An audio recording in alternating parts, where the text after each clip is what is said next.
So what do you do if someone sneezes around you with the potential of them having the virus? Let's talk about the different factors involved. First thing you need to know is sneezing is not one of the symptoms of COVID-19. Chances are it's probably the pollen that's causing that more than the COVID-19. And for the virus to invade your body, it has to go through either through the eyes, if you're rubbing your eyes, through your mouth, putting your hand in your mouth, through the nose, breathing something in potentially, or picking your nose, or touching your face. You have to realize that the great majority of people who have been infected with COVID-19 had no symptoms or had very, very mild symptoms. One really important factor of whether you get mild symptoms, no symptoms, or severe symptoms has to do with the viral load of how concentrated those virus particles are, as well as the health of your immune system. But even if you're healthy, or you, for an example, are in an environment that has a high concentration of viruses, and I'm talking about working in a hospital, let's say you're a doctor or a nurse, or let's say you work in a nursing home, obviously you're going to be in an environment that is much more concentrated with viruses, and your symptoms could be greater.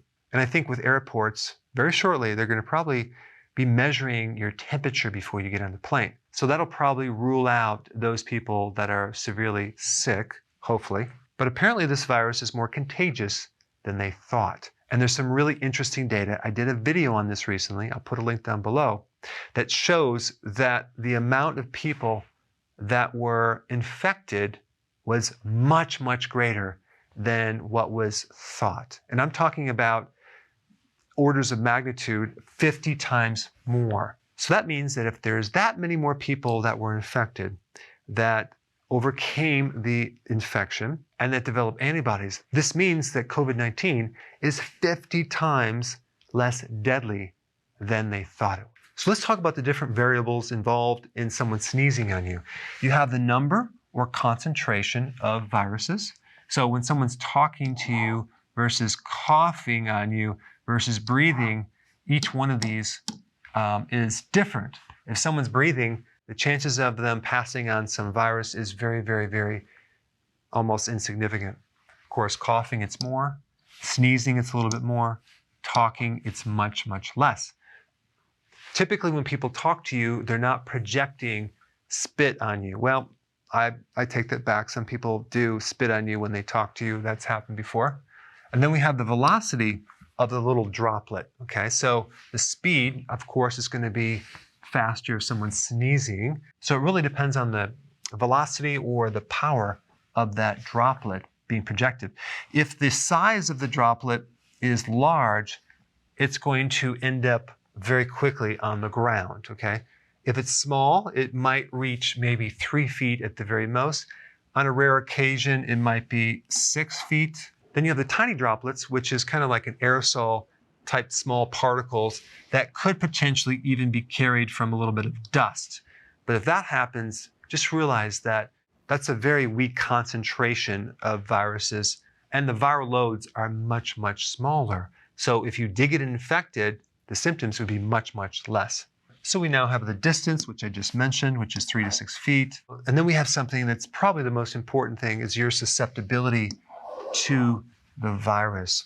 Do you have pre-existing health problems? What's the state or condition of your immune system? How old are you?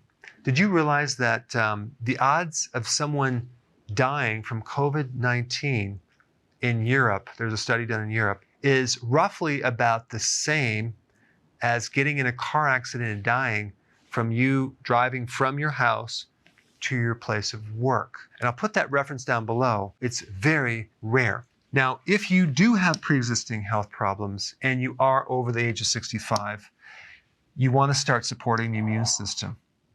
These 3 nutrients are the most important. Vitamin D, minimum 20,000 IUs every single day. Get a lot of sun or take this as a supplement. You want D3. And then zinc, 75 milligrams every single day. Very important. Vitamin C, 200 milligrams every single day. Make sure it's a food base, not a synthetic ascorbic acid. But if you support your immune system, you won't be as susceptible to getting the virus. All right, and then we have your environment. Where do you work? I already mentioned this. Do you work in a hospital, a nursing home? A good percentage of people dying from COVID-19 are related to this right here, because you have two things. You have people with pre-existing health problems, you have older people, but then you also have the concentration of the viruses. So exposing yourself to these two environments are probably not the best thing to do.